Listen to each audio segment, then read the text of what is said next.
From an early age, we learn that everything of value must be earned through effort. Success must be paid for with hours of sacrifice, love must be pursued, and healing requires constant struggle. This is the programming we carry, and without realizing it, it shapes the way we see life.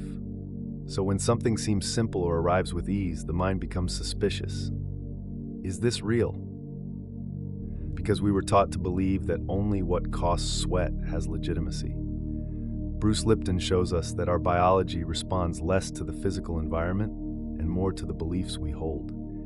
If we believe that it has to be hard, our cells and nervous system react as if life were a battlefield. This constant perception of effort becomes imprinted in the body, creating experiences that confirm the expectation. It isn't the external reality that traps us, but the internal program that nothing can come with ease. Joe Dispenza reinforces that consciousness is what creates the electromagnetic field capable of organizing reality around us. But when we are stuck in the idea of struggle, we transmit only fragmentation. The heart vibrates with desire, but the mind sends out doubt. The body asks for rest, but action is driven by urgency. The signal sent to the field becomes incoherent, and the results come distorted, or don't come at all. Here lies the paradox. The simpler something is at its core, the more a mind trained in scarcity resists accepting it. If it is easy, the ego believes it has no value, and it is precisely this resistance that becomes the greatest vibrational block. The key to breaking this cycle is not in doing more, but in allowing it to be simpler than we were ever told. Our culture has learned to value hardship as if it were proof of merit. Stories of overcoming, of fighting against all odds, are seen as inspiration. There's nothing wrong in recognizing the beauty of resilience, but this view creates a conditioning. We come to believe that if something comes with ease, it cannot be real. Thus is born the addiction to difficulty, an unconscious attachment to struggle as the measure of value. Bruce Lipton explains that the body responds to the perceptions we hold. If the belief is that everything must be hard, our cells go into a state of vigilance, as if it were dangerous to relax. Biologically, this state consumes vital energy and locks us into cycles of repetitive effort. Life is not inherently harsh, it is the internal program that makes us interpret it that way. Joe Dispenza adds that when we vibrate in this frequency of struggle, the quantum field responds in kind. The signal we send is fragmented, filled with tension, and the result is an equally heavy flow. The more we try to push reality with force, the more it resists, reflecting back the weight we project. Recognizing the addiction to difficulty opens space for a new paradigm. Ease is not superficiality, but a state of alignment. When vibration is coherent, life does not need to arrive in the form of struggle. Synchronicity becomes the natural path, and what once seemed distant arrives with softness, not because it was forced, but because you stop blocking your own reception. The ego has an almost insatiable need to prove its worth. It measures importance by the amount of effort invested, as if every achievement had to be accompanied by sweat and exhaustion to be legitimate. Within this logic, if something arrives easily, the ego immediately distrusts it. It can't be real, it has no merit. This belief creates an invisible wall that separates us from natural manifestation, because it conditions the value of life to the pain of the journey. Bruce Lipton reminds us that our beliefs shape our biology. When we carry the idea that only what requires sacrifice is worthwhile, our body responds with stress, tension, and constant vigilance. The cells read this environment as hostile, and biologically we begin to function in survival mode, not in creation. In this state, vital energy doesn't flow to expand, but to resist.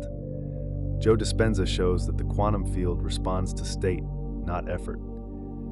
If internally we vibrate insecurity, even in the midst of great actions, the signal sent to the field will be fragmented. The ego, in trying to prove its worth through excess, sends not a clear request but a message of lack. I must do more to be worthy. The field simply reflects this incoherence. Breaking this cycle means understanding that value does not come from struggle, but from coherence. The true legitimacy of manifestation is not in the amount of effort, but in the clarity with which you vibrate as if you already are. At this point, life begins to respond without resistance, and the ego loses the need to prove, because reality already confirms who you are. Desiring something intensely is not enough to make it manifest. We can ask, visualize, insist 1,000 times, but if the internal state is not in coherence, the field will not respond in the way we expect. The quantum field does not read how much you want, but who you are while you desire. It is the state that vibrates, not the amount of will. Bruce Lipton explains that our cells interpret life according to the perception we sustain. If on the inside, desire is accompanied by fear, insecurity, or doubt, biology registers it as a threat, and the body vibrates in misalignment. This misalignment is precisely what reaches the field, a fragmented, inconsistent message. Joe Dispenza reinforces that manifestation happens when thought, emotion, and action become a single signal. It is useless to think about abundance if the body vibrates in scarcity. It is useless to ask for love if the predominant emotion is lack. The field receives incoherence as noise and returns equally confusing results. Understanding this changes everything. Desire is only the first step. What truly moves reality is the sustained state of coherence, where what you think, feel, and do sends the field a single, clear, and stable message. At that point, there is no need for insistence.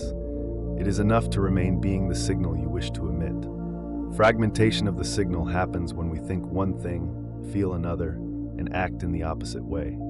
It's like trying to speak 3 different languages at once.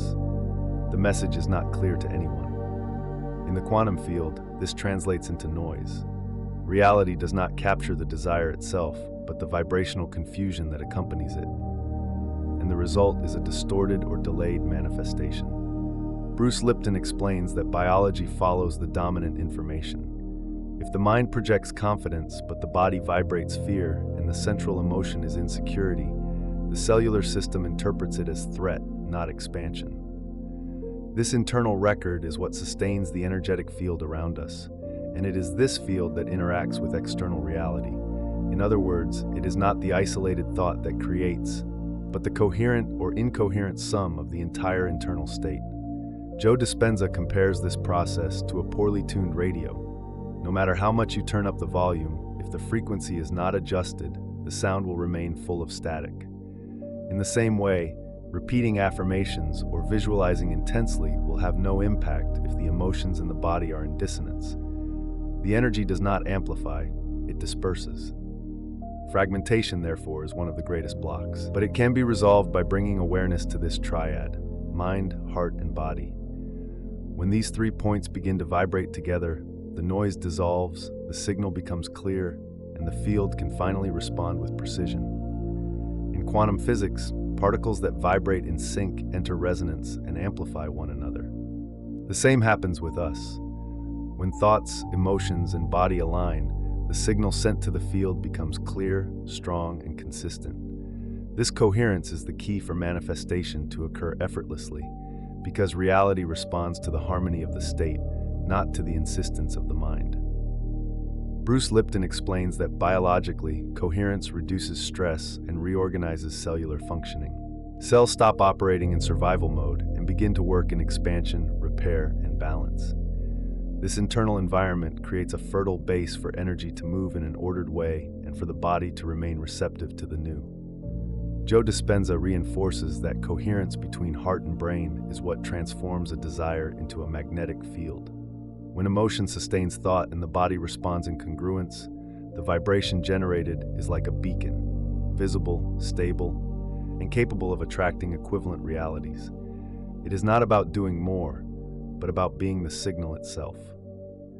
The power of coherence lies precisely in its simplicity. It does not require endless rituals or exaggerated effort, but presence and consistency.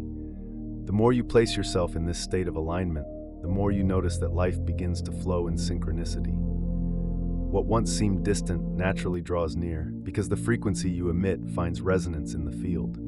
The myth of control is born from the illusion that if we plan every detail, nothing will go wrong.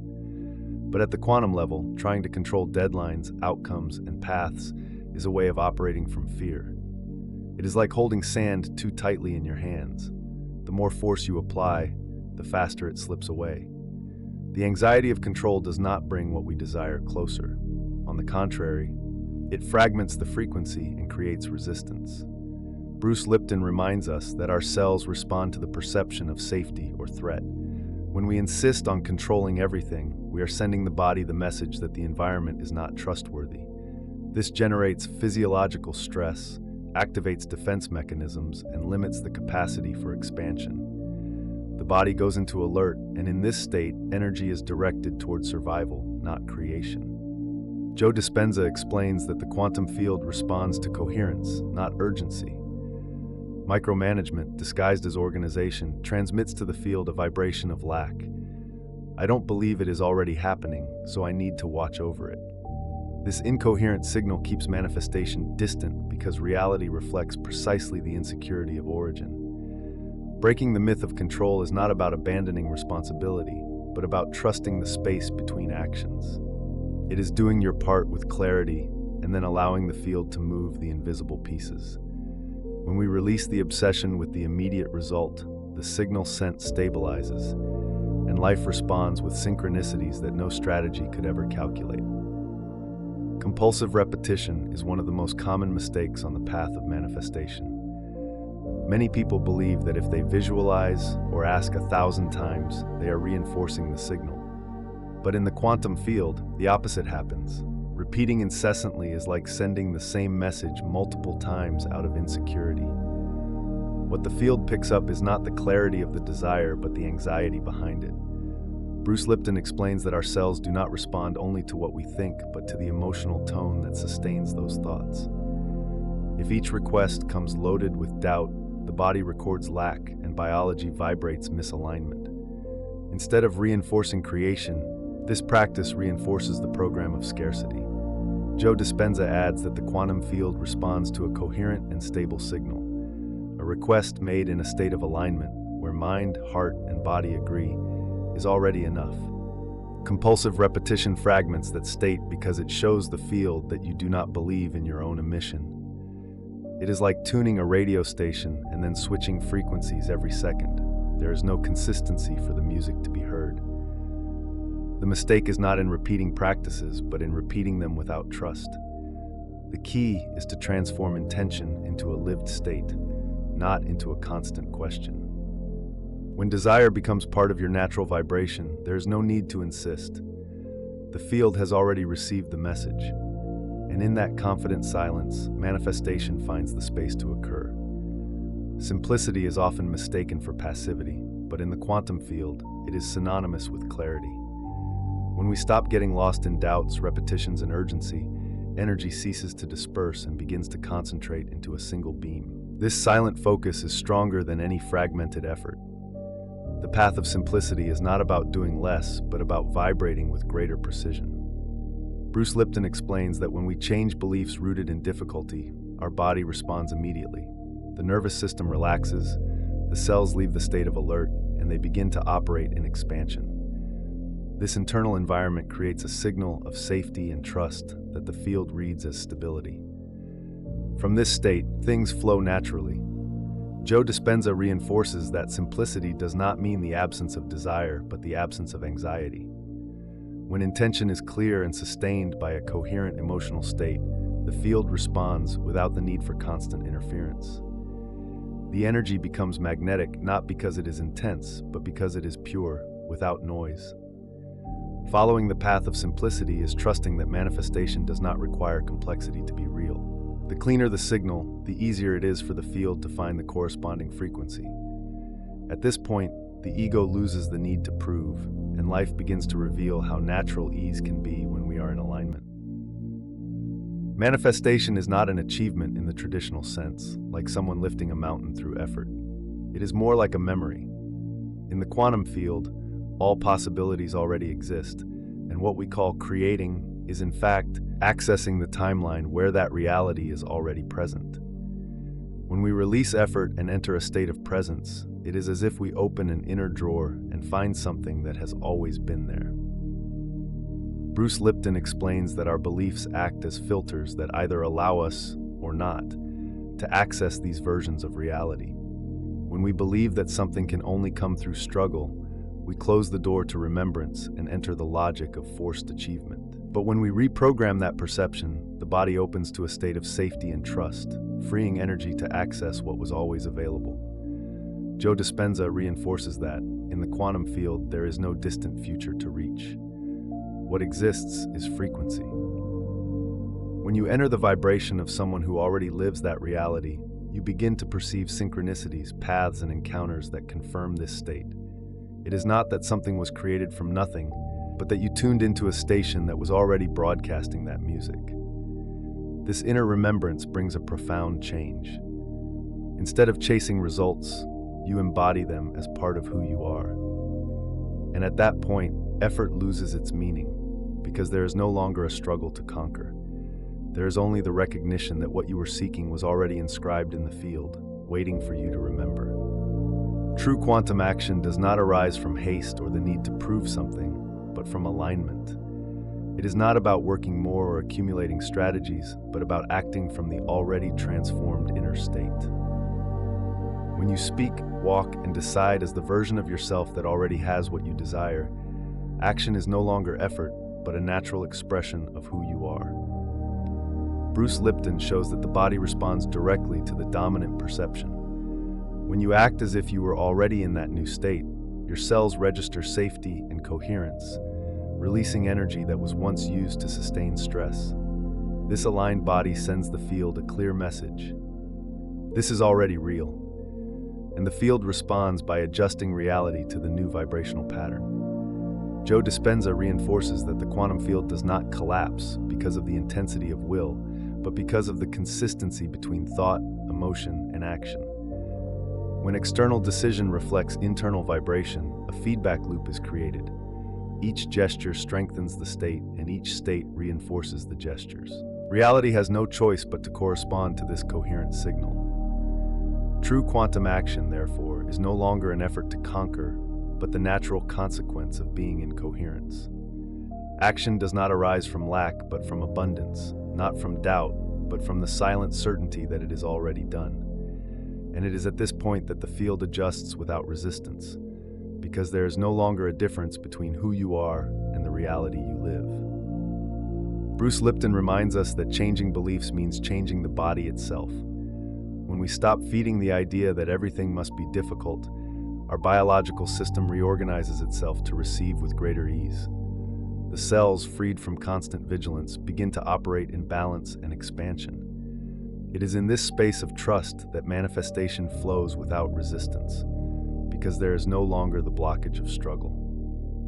Greg Braden reinforces that the universe does not require effort but sustained coherence. Energy always follows the path of least resistance, and simplicity is that path. When we stop fragmenting the signal with fear, anxiety, and urgency, the field responds with synchronicity and precision. The secret is not in insisting, but in aligning. The greatest obstacle, then, is not the lack of techniques, but the difficulty of believing it can be simple. The mind trained in scarcity resists because the ego wants to prove value through effort. But when you affirm inwardly, "I allow it to be simple," you break that program and open space for a new reality. Quantum manifestation is not a hard-won conquest, but a gentle remembrance. It is not struggle, it is resonance. And when this understanding takes root, everything around you begins to move with greater ease. What once seemed distant naturally comes closer, because life does not respond to your struggle, but to the clarity of your being.